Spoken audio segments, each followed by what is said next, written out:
காரைக்காலில் போலி சான்றிதழ் மூலம் மனைகளுக்கு அனுமதி பெற்று தந்தவர் கைது செய்யப்பட்டுள்ளார்.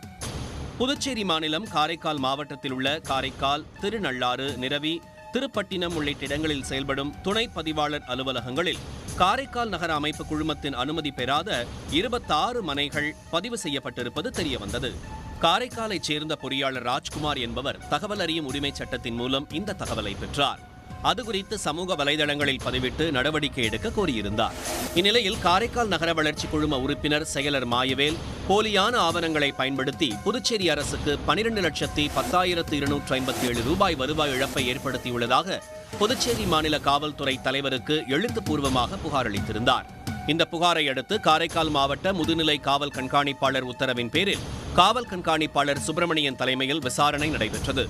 இதில் நகர ஆய்வாளர் புருஷோத்தமன், சைபர் கிரைம் ஆய்வாளர் பிரவீன் ஆகியோர் நடத்திய விசாரணையில் காரைக்கால் மாவட்டம் திருவேட்டக்குடி பகுதியைச் சேர்ந்த முகேஷ் என்பவர் காரைக்கால் நகர அமைப்பு குழுமத்தின் அனுமதி பெறாமல் இருந்த மனைகளுக்கு போலியான அனுமதி சான்று தயாரித்து அனுமதி பெறாத மனைகளை பதிவு செய்ய தனது வாடிக்கையாளர்களையும் அரசாங்கத்தையும் ஏமாற்றியிருப்பது தெரியவந்தது.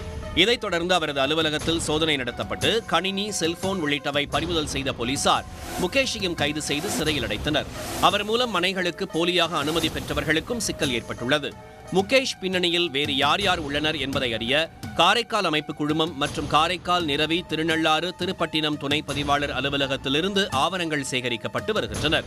இதன் பேரில் மேலும் சிலர் கைது செய்யப்படுவார்கள் எனவும் காவல்துறை தரப்பில் தெரிவிக்கப்பட்டுள்ளது.